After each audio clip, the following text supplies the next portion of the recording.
This isn't surprising for many of you who've been listening to this show over the years, but nearly half of all Americans believe that UFOs are a sign of extraterrestrial visits. About 10% claim they have witnessed an actual UFO, and 2.9 million Americans believe they have been abducted by aliens. And what seems to be happening more and more is there's communication between the aliens and people being abducted. And it reminds me of that great story of Betty and Barney Hill. They had communication with an alien in that amazing case. We have a great guest. Her name is Nancy Du Tertre. She's the author of several books, the latest, How to Talk to an Alien. And this is the subtitle. Can they speak our languages? Can they read our minds? And what are they trying to tell us? Nancy, it is great to have you on the show. Thank you very, very much, Alan. I appreciate it. Before we even get started into these amazing, mind-bending questions, I want people to know your background as a psychic, as an attorney, as a therapist. Give us a brief little history of your background. I have a very strange history. And I mean, in a nutshell, I have owned and operated a number of different businesses. I am an attorney. I'm specialized in securities litigation. So I practiced that in Manhattan for quite a while. I also, we manufacture porcelain. I ran the U.S. operations of that for a while. And then I did a kind of a sudden detour in my career, if you can call it that. And I started to write a book about the psychology of intuition. And because nobody was really talking about intuition and nobody was interested in it from a more scientific point of view, I sort of went further and further out into the fields of psychic work and mediumship and that kind of stuff. And eventually ended up training as a psychic detective. I was apprenticed for about close to 10 years to a well-known psychic detective. And I trained in spiritual mediumship, medical intuitive work. I'm trained in advanced military-style controlled remote viewing techniques. Let's see. I've trained for and am certified. I've done training for about more than 20 years, I would say, in intuitive Gestalt psychotherapy, but I'm not a therapist. I see. So that's in the nutshell. In a nutshell, that's right. It's extensive, and it wasn't necessarily the fact that you saw a UFO a couple of times, actually, but you already were digging into research about this anyway. It wasn't, or was that what really sparked your interest, those encounters you had? Well, actually, I have seen many more than just two. I've seen many of them. Well, I'm talking about in the beginning, like when at the movie theater, the ones that made an impact. Because in the beginning, you used to kind of disregard them. You would see something in the sky, and you said, that's just an illusion, and you just kind of disregard them. It was a couple of big ones that got you to change your mind, right? Yeah, absolutely. The one that you're referencing, when I was coming out of the movie theater with my daughter, about 5 minutes from my home, that was absolutely extraordinary, and that really turned me around. That's just a paradigm changer. Once you see something the size of a football field covered in orange lights, just sitting in the sky above you, and you eventually realize in the shape of a boomerang shape. And it dematerializes or it cloaks itself, and it has a giant orb that comes off of it and detaches and moves around. I mean, once you see that, life is never the same. You saw that with your daughter. I think your daughter, you said, was there watching that too? Yeah, my daughter was there. She was really terrified by it. We sort of had opposite reactions. I just wanted to stand there and stare at it. We were in the parking lot. Nobody was around, even though this thing is next to a highway. Nobody apparently reported seeing this, which was, I thought, peculiar. It was almost midnight on a Tuesday night and a weekday. And what we decided was, when we went home, I said to my daughter, how about you and I both draw what we saw without telling each other? And we'll compare notes and just see if they look anything alike. And sure enough, they were virtually identical. Wow. So it was amazing. You know, I have a couple of glimpses of things that I've seen that I can't explain, but they were just glimpses while driving, for example, so I really couldn't lock onto it. But I really haven't had any kind of encounter, but I could imagine something like that. Reminds me, and I've told this story before, so if you guys listening have heard it before, but I'll try to be brief. What got me so into this subject and to do it on the radio is back in the 70s and 74. I just moved to North Carolina from New York, and there were these UFO sightings in Lumberton that I'm sure you're aware of. For 3 days, these were triangle-shaped UFOs that were circling a 100-mile area, and at treetop level, they were communicating with police through their spotlight, because one police officer I interviewed actually was using the spotlight. He'd flash it 2 times. The headlight or whatever it was of the UFO would flash 2 times. And it was just an amazing 3 days in Lumberton, North Carolina. I just, from that day on, after talking to people in law enforcement, just everyday people living in that community who have no reason to make it up, I knew something huge is going on. How can the media make this a human interest story? Something needs to, I could just imagine the significance of that, to see that crystal clear right over your head. It's a complete game changer. And even, having seen various types of UFOs in the past, I sort of disregarded them or got, when I questioned them at all, was laughed at and then, disregarded.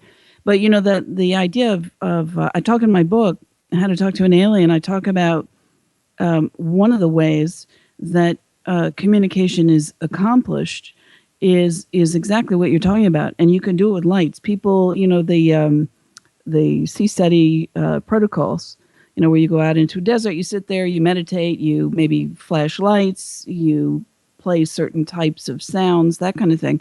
But a little over a year ago, a group of us up in Maine did this after the Experiencers Speak conference. And we sat on a little lake beach, and there was a huge full moon out that night. And we sat there in the freezing cold I was out there for 2.5 hours with tons of blankets and coats and things. And somebody had a spotlight that they flashed, and, we meditated, it flashed some more. Finally, the end of 2.5 hours, in a different quadrant of the sky, there was this huge, huge flash of white light that I would say was somewhere between a fifth and a quarter the size of the full moon. Mm-hmm. Just extraordinary. And that is a way to communicate. That's part of it. It's not just typical language. Lots of different ways. That's interesting, yes. And as far as communication in this great book that's just out, and it says it all in the title, How to Talk to an Alien. They do speak our language. They do articulate. There are more than one case besides the Betty and Barney Hill case. So let's talk about the languages they use, how much of it is psychic communication versus some vocalization.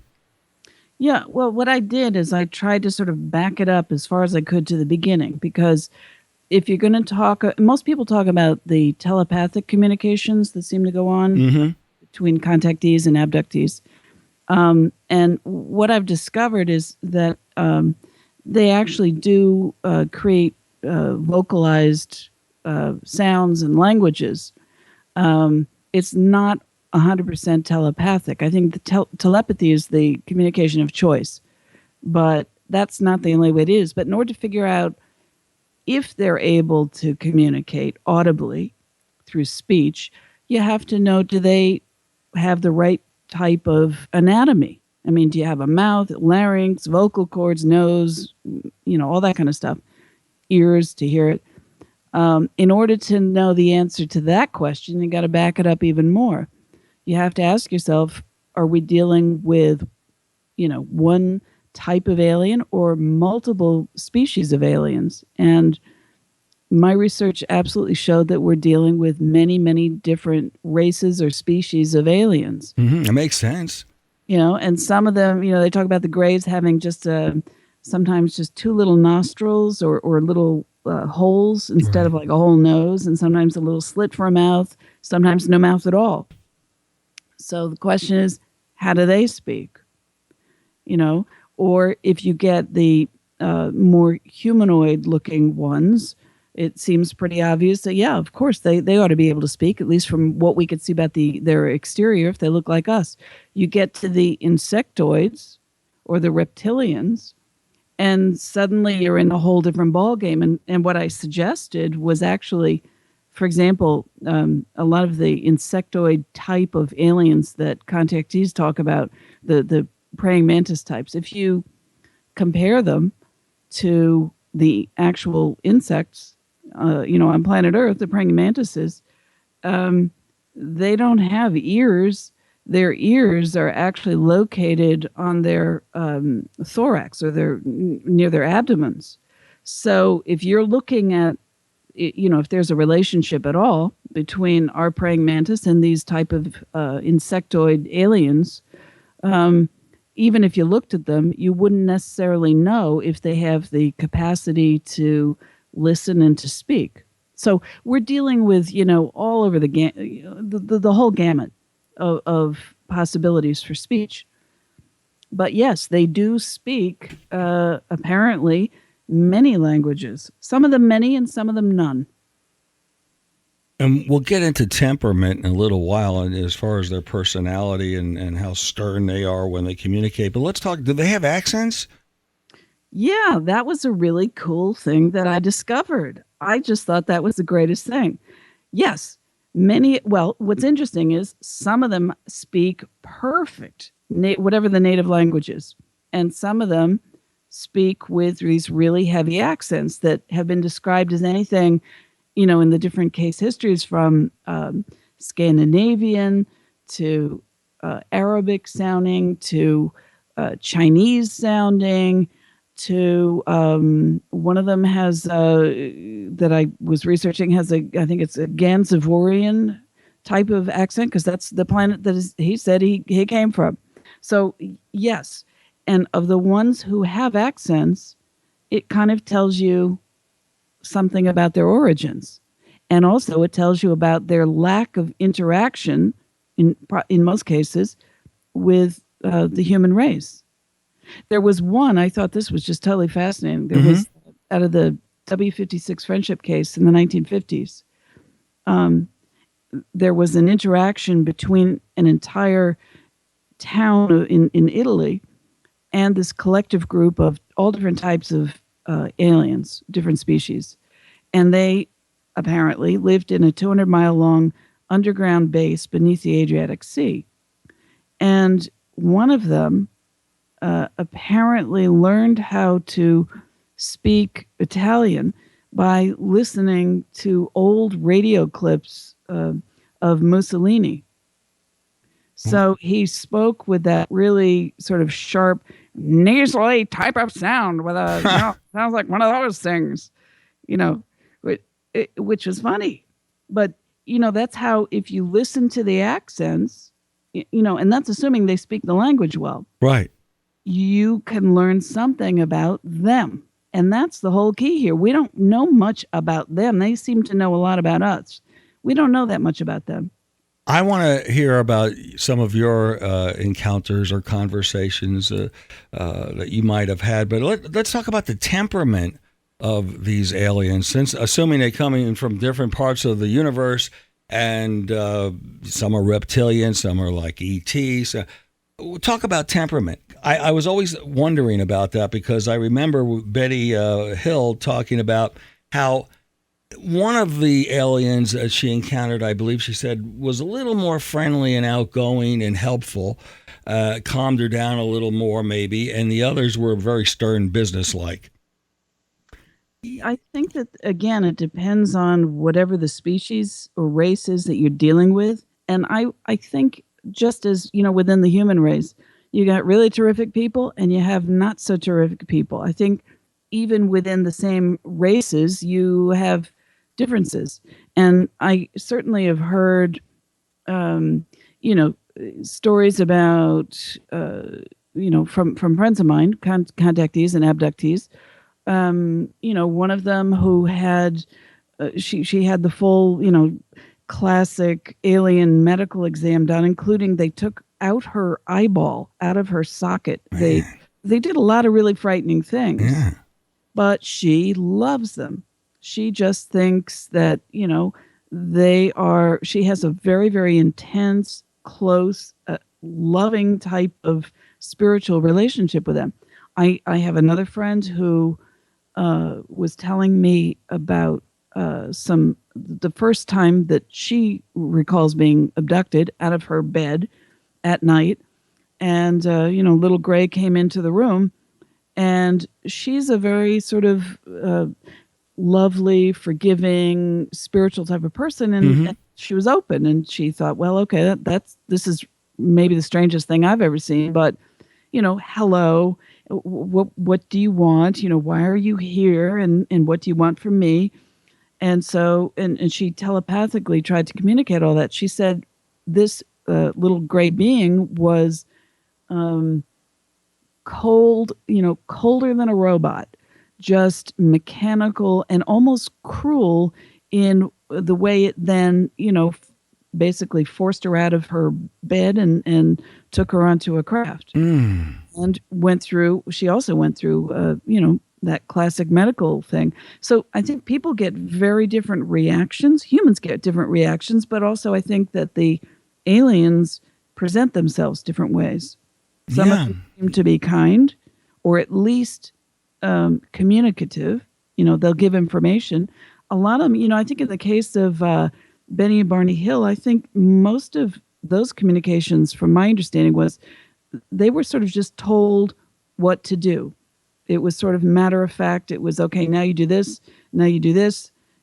What's the reason for that? Well, it's because you do it. It was along those lines.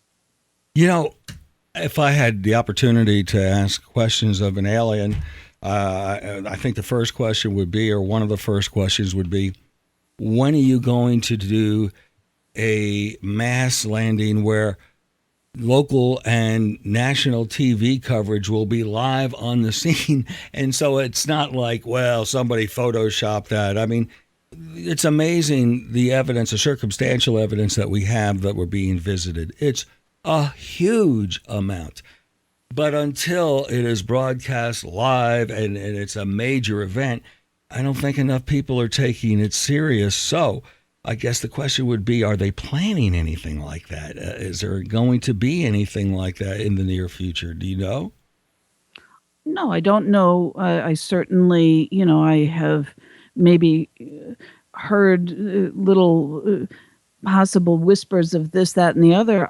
Whether that's a real possibility, I don't have a clue. I do think that there has been a very prolonged cover-up and an attempt to combination threaten and ridicule anybody who investigates this kind of an area. I don't know the purpose for that, but I do think that this whole issue of communication with aliens is key, because communication is really the most democratic method that you have to make your presence known. So even if all of the, for example, the major television stations are controlled by 6 major multinational corporations, right. And they choose what they want to inform the public about or not, they may not show up for a mass sighting, even if there were one. And by the way, I don't know that everybody can perceive these events when they happen. That's a big question I have in my mind. That's a good answer, because you're right. First of all, I'm assuming that they would think that's an event that's important, so they would do it. Maybe not. Maybe they don't want that kind of a big introduction. Maybe they're trying to do this communication the way they're doing it now, as many, many people say they communicate with aliens. I interviewed someone years ago who said she had sex with aliens on a regular basis, all kinds of things. And yeah, I guess Tell me some of the conversations and things that you've had, if you've spoken with some of these aliens, and what kind of things they told you about themselves. I've had communications, but I wouldn't say that they have been in the form of conversations like what you're talking about. Okay. And I do not claim to channel alien information or communications. I know many, many people who do, right. And there are many people out there who have written books, who claiming to be either communications from aliens that they're communicating under hypnotic trance or in a trance state, where they conduct sort of questions and answers, or where these aliens are allegedly just talking in sort of these long monologues. I have no way of really fully gauging the accuracy of those because, I would say that the measure that I use is tell me something that I couldn't possibly have known. And I know an awful lot of things. So that's a pretty, high standard, I think. Mm-hmm. What I can tell you in terms of communications is I have, particularly after that, the sighting of the craft outside the movie theater, my daughter and I would have many phone conversations, and it would be any combination of cell phones and landlines. Didn't really matter. Mm-hmm. In the middle of the conversations, we'd get interrupted by this extraordinary, very difficult to describe, but sort of like a cold electronic voice coming through very, very thick distortion waves. And of course, first thing in my mind is okay, so are the phones in New York City, because I live near New York City and my daughter's there, are they a little bit, messed up, or these third-party interruptions? Nothing like that. And it would happen over and over. And what would happen was she and I couldn't hear each other anymore. We could both hear the voice. One time, it did say her name. You could make out stray words here and there, but it was coming through with incredible distortion. And it happened not just, and then after it would finish, there'd be a silence, a cutoff, and then it would disconnect both of our lines. And then we would try to call each other back. And for usually a good 5 minutes, our phones would just ring and ring and ring. Wow. Both ends. Wow. That's consistent. Yeah, something is going on. First of all, if you're just tuning in, I'm talking to Nancy Du Tertre. I hope I'm pronouncing that right. Is it Du Tertre? Absolutely. That's good. Nancy Du Tertre, her new book, How to Talk to an Alien. It's a great book, endorsed and written. The foreword was written by Stanton Friedman, longtime friend of this show. The subtitle, Can They Speak Our Language? Can They Read Our Minds? And what are they trying to tell us? I guess on that last question, or that last question in the subtitle, what are they trying to tell us, if you can sum up some of the main points?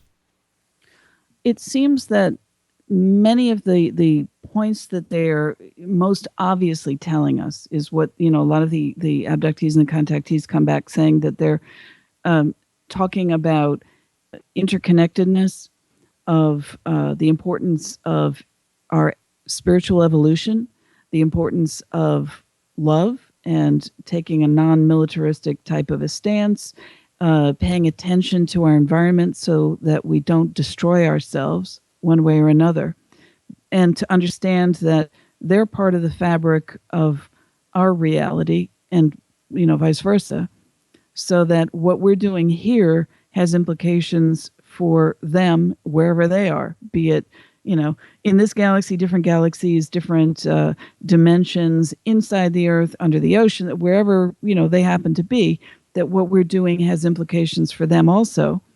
Some of them, I think, are a little bit more metaphysical and like to kind of explain about how we ought to be viewing things. Mm-hmm. They tend to kind of stay away from, concrete advice. And of course, that makes you wonder whether, they're under some type of a cosmic rule of non-interference, which has also been suggested. but we're being generally given almost like hermetic type of philosophy or advice, which is the microcosm contains the macrocosm. The small is almost a hologram of the large. The earth, the universe, mankind, God, that kind of relationship.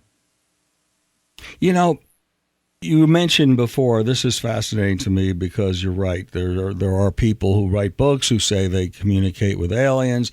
I've had people on over the years who I gave them the benefit of the doubt, but I could tell in my mind and in the listener's mind they weren't buying it. And I always kind of preface those guests and let people know this is not the type of guest you put in the league of Stanton Friedman, but who knows? Let's give them an opportunity. And one of those people were back in the 70s, Ruth Norman, who claimed to be from representing a confederation of 32 planets. She would, on a regular basis, build these landing fields where they were going to land. Not too many years ago, I talked to somebody by the name of Riley Martin, who also claimed that he had a book out about the coming of 10, I think is what it was called. And you just never know. You want to let your gut say, well, maybe it's true. Let's leave the door open. How do you determine, and can you determine, how many of these are authentic? Well, it's interesting. When I was in college, I had two friends of mine. They were brother and a sister. And they were extremely down-to-earth people. I mean, very, logical and just, analytic and all that kind of stuff. Anyway, they used to tell me these stories about their mother. It turns out their mother was one of the most well-known in the world, well-known channelers of alien entities. And I used to hear the craziest stories. And we finally got her to come and speak at the university. And of course, the university wouldn't do it officially. We had to do it through a student organization. But I remember meeting her and sitting in an eating club and for lunch. And she said, "Would you like to see me bend a spoon?" And I didn't know what that was all about. So I said, "Sure." So she basically did what, Uri Geller and people have done since then. Actually, I've learned how to do it myself. Which is bend metal basically without touching it. Oh, you can do that now yourself? I didn't catch that last sentence you said. You said you can do it too now? Yes. Oh, Yes. wow. Okay.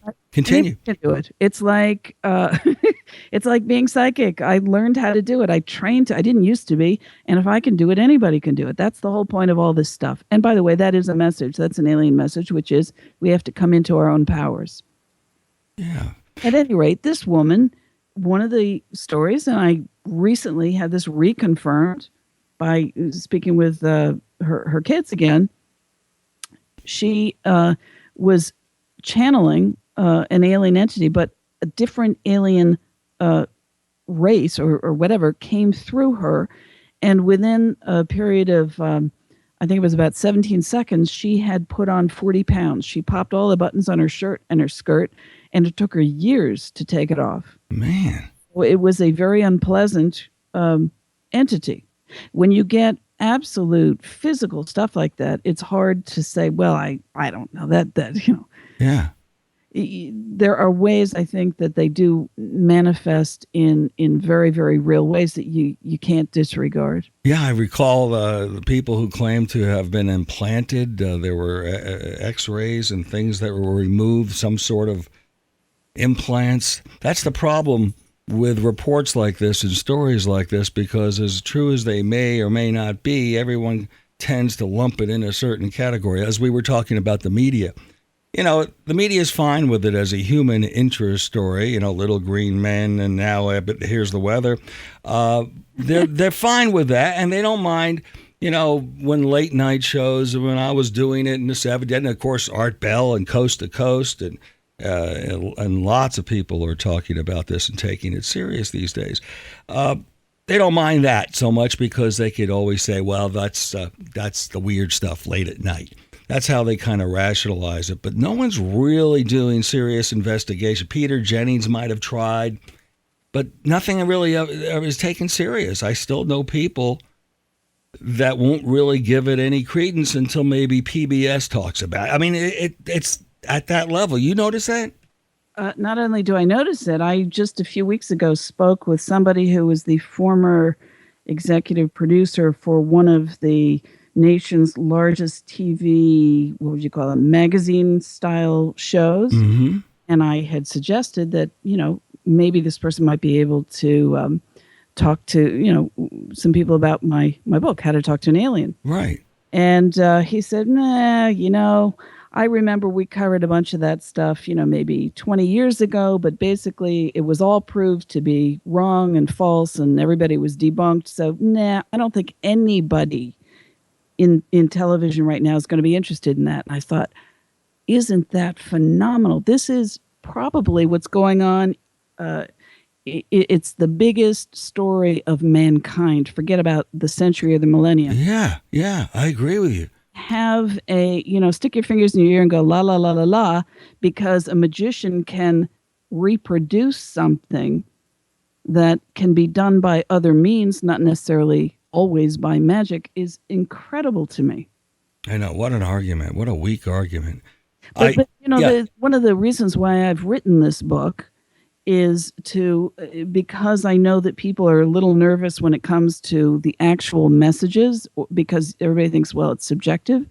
What I'm trying to do here is to set up just a format. It's a Rosetta Stone to create a structure so that we can start to look at alien languages from a comparative linguistic point of view. Mm-hmm. And once you start to do that, you've created sort of these concrete ways to say, oh, yeah, that alien symbol that's been written over there in Italy or Greece or in Japan or in New Zealand, wherever, they're similar. And the stories that are being told that accompany these symbols are also similar. Now you start to make comparisons that are much more concrete. Are there artifacts or samples of written comments from aliens? Is there anything out there besides the stories that people tell?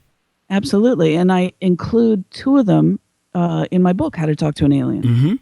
Mm-hmm. One of them was, the most famous is obviously the I-beam that came out of Roswell, but that was taken over by the military and has since disappeared.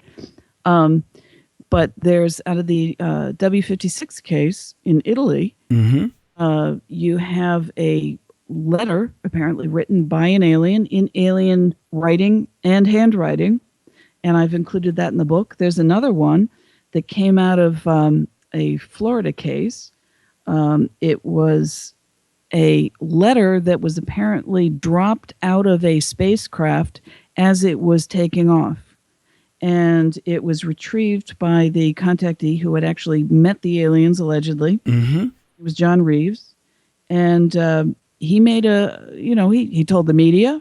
He then handed it over to the military. Of course, the military never gave it back to him. Ultimately, I think they gave him a copy. But this particular copy came back somewhat circuitously, and it's fascinating. And what I do in the book is I compare the handwriting, which is in what they call a dot and line style of handwriting, with similar characters that have been seen on spacecraft in Japan, similar characters that have been channeled by a midwife in England, similar characters seen on a spacecraft in Brazil. And once you start to match them, you start creating that Rosetta Stone. That's how they figured out what the Egyptian hieroglyphics meant. Right. Wow, what a fascinating story. And these, some of these aliens actually use sign language, don't they? I maybe calling it sign language is a bit much. Well, no, that's right. It's not the official sign language used throughout the world here, but their own kind of motions physically, I guess. Absolutely, yeah. And some of them who there's a case of a fellow in Poland who he's just a farmer and he was driving along in his cart, and these apparently green-skinned aliens, little ones, hopped into his cart, hitched a ride. They didn't talk much, and then he began to realize after they said, they basically pointed where they wanted him to drop them off, and there was a spacecraft. And they took him inside. He ate alien food. I forget what else he did while he was on the craft, but basically, they didn't speak a word of Polish. They didn't seem to speak any human languages. They seem to have some type of an alien language that he describes as sounding like I can't. It's sort of a combination of P and T, and that makes sense to me because in my other research, I have found that aliens have been described as sounding like they were buzzing, like Western meadowlark bird calls, and like yelping dogs. So they do make sounds that are clearly in some type of alien language, but they're not in a human language. That's so interesting. I can see why people call you the skeptical psychic, because you really do the research. You are very logical in your thinking and don't jump to conclusions, I can tell. She's the author of several books, by the way, besides the brand new one we're talking about, How to Talk to an Alien. You got a couple of others out, not necessarily to do about on this subject. What was the first one you did? I'm trying to remember off the top of my head the name of that other book you did. This one was actually an art history book. It's about Limoges porcelain. And then I co-wrote the memoirs of a New York City homicide detective. And then I wrote about the neuroscience of psychic intuition. Yeah. So I've been all over the place, just like the rest of my career, I guess. This is not just somebody who's focused 100% on UFOs and aliens. She's well-rounded and has a good perspective, I think, because of all that. It's fascinating. Where do you see an increase in these events going on in the last decade or so, or are we just hearing about what's been going on all along? I absolutely believe that there's an increase in events, and I think it's being significantly helped by all of our different types of our advances in digital electronic equipment. And I think when people see things that they question and then they match them up with experiences that they question, they're a little bit more comfortable with that. And it's more fashionable. I mean, people are willing to go there. The general public is. Not the media, particularly. A few notable exceptions. I think you're one for sure. But I do think that they're happening more often. And I do, it's what I said before. I do believe that there's it's a democracy of communication. Anybody can communicate directly with aliens and vice versa. You don't have to go through a middleman. You don't have to go through a religious middleman, and you don't have to go through a government middleman. Well, let's talk about that. If you're interested in communicating with aliens, is there a process where Lessons 101 you could get people started? I mean, you don't have to wait for a contact necessarily that you physically remember, or how do you go about starting?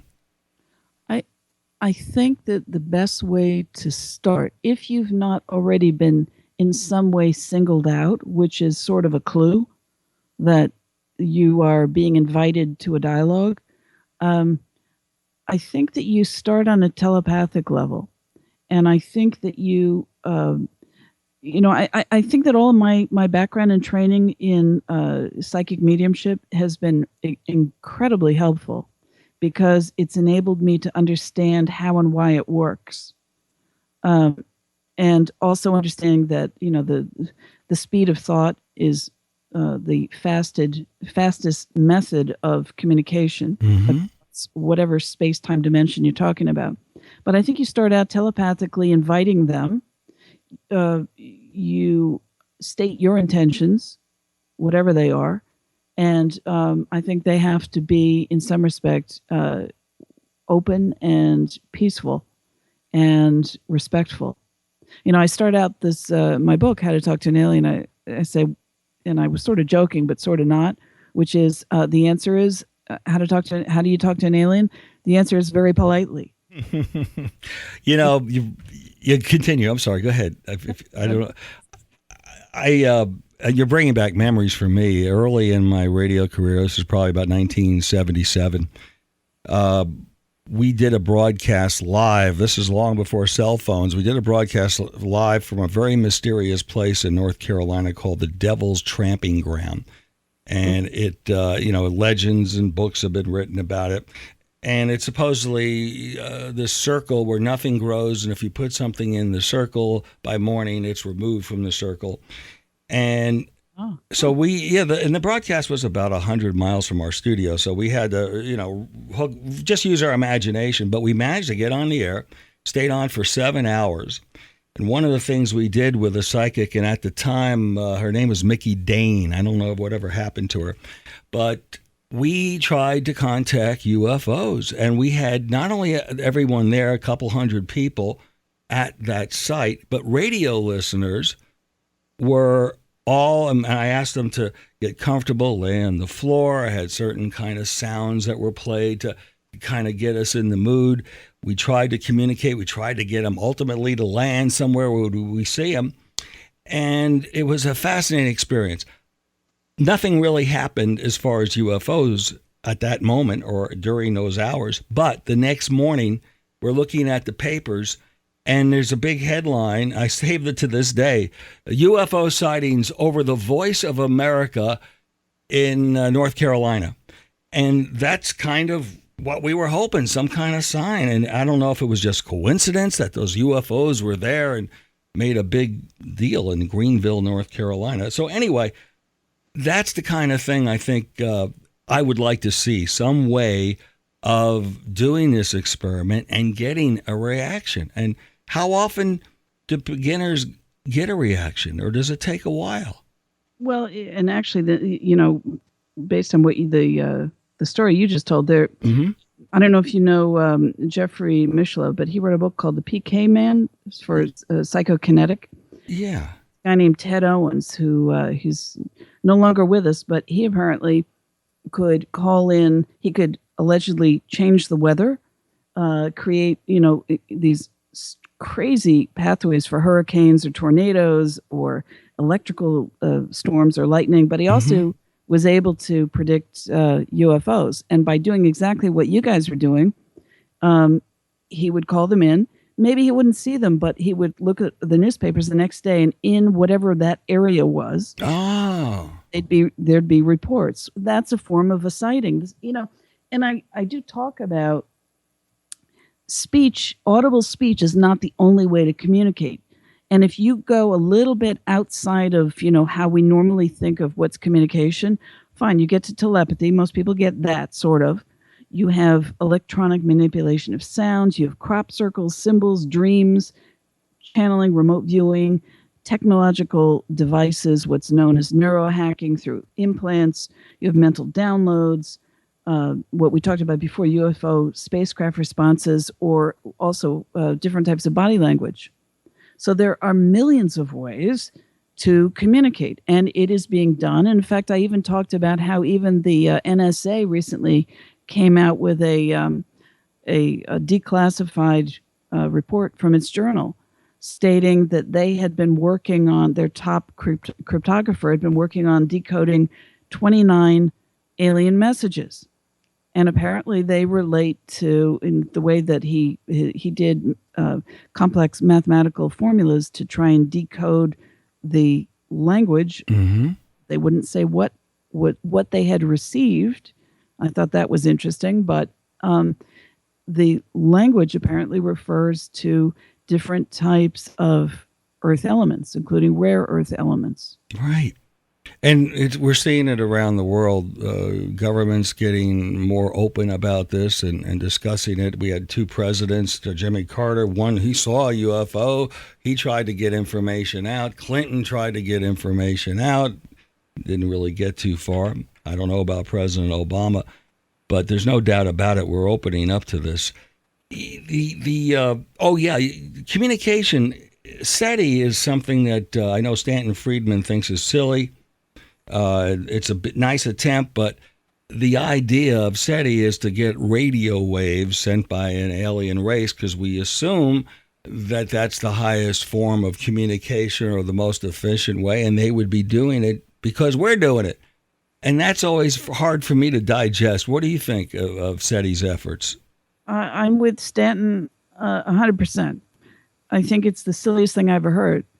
I mean, if you know that you can get instantaneous thought communication sent out, why the heck would you mess around and wait 50,000 years to get a response? Exactly. And we know these things. I mean, why they're fiddling with that, honestly, I don't really know. But what I did mention, I think I said this at the MUFON International conference where I just recently spoke. But we did get a response. We just didn't get it the way that we expected it, nor is it entirely acceptable to our scientific community. But we got it in terms of the crop circles, and the responses contain information. Mm-hmm. Whether you personally believe that crop circles are being created by aliens and or humans, I mean that's sort of up to interpretation. But if you accept certain information being given through these responses, then you have answers. And they did give answers in the Chilbolton response, which was and that crop circle, actually two of them located right next to the Chilbolton telescope in England. Mm-hmm. And what were those answers interpreted to be? Well, the answers were, we had sent out through sort of this digital, I think it was a binary code based on 10 digits. We'd sent out what you could sort of read as being information about us, our DNA, our chemical makeup, our universe, the number of planets, information about the average type of human beings on Earth, and the type of telescope that was being used to send the information. Information came back kind of with a few alterations, such as that they were much more silicon-based. The image of them was kind of similar to what you would imagine a gray, and they showed an image of what's apparently some type of telescope, but much fancier than one we've got. Oh, yeah. Again, that's what the problem is. You get a couple of hoaxes out there. You see these guys making a mechanical crop circle. The natural inclination is to say, oh, they're all fake. That's ridiculous. You got to look at this at face value. I mean, anyway. Go ahead, finish your point. Interviewed. I went many, many years ago. I went to England, and I managed to find some of the people who were creating them. Mm-hmm. And this one particular fellow said, yeah, I make them. I came from a different part of England. I was all excited about meeting aliens, and I was really disappointed that they weren't, there's this network of roughly 40, 50 people creating crop circles. But I was really disappointed until I discovered these orbs that seem to be working with us in the dead of night when we're creating these things. Mm-hmm. And that very often we will seem to get creative inspiration where 2 or 3 or more of us will come up with the identical concept for a crop circle. Or we'll bump into each other in the middle of the night, making the same one. Yeah. Things that make you think there's something slightly off-world-ish about the creation of these things, even though we as humans are sort of being used as the instruments to create them. That makes sense. And of course, going back to some of the direct evidence that is just profound is when Betty and Barney, I'm not sure if it was Betty who got that map. They showed a map of where their planet is, and nothing in our technology at that time, it didn't make any sense until maybe 20 years later. They discovered that whole region of space they didn't even know about, and it was accurate. Yeah, when Marjorie Fish, I think, created that star map that showed the star, and I've forgotten which one, but it was a star that they didn't discover until many, many years later. Yeah, Travis Walton, I think he had, he told me about they made some references. One of the aliens was a little friendlier with him. I got to tell you, one other final question here to wrap this a really good interview, an extended interview, and I want to have you back and maybe take some calls. is there a connection between other things that may be under the paranormal umbrella, whether it's ghosts or entities of some sort, life after life, and UFOs? Is there a connection? Is there something going on that unites all of it? I think that's the $1,000,000 question. And what I didn't realize when I first got into this whole thing, because I guarantee you, being brought up in a very academic family and becoming a lawyer and stuff, I had no experience with any of this. I went into the psychic world thinking, well, that's peculiar. That led me to the paranormal world. I thought that's peculiar. And that apparently led me to the UFO world. I was sure that none of those worlds were connected. I now know they're all intimately connected.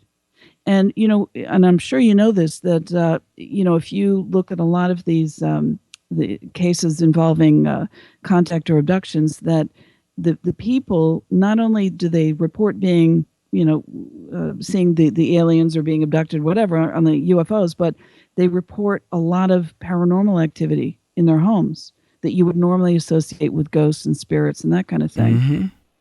I absolutely believe there's a connection. Amazing. I think we have a lot more to learn about it, though. You're very impressive. Nancy Du Tertre. What is your website, by the way, Nancy? I have a new one called talkalien.com, but my older one is theskepticalpsychic.com. There you go. How to talk to an alien.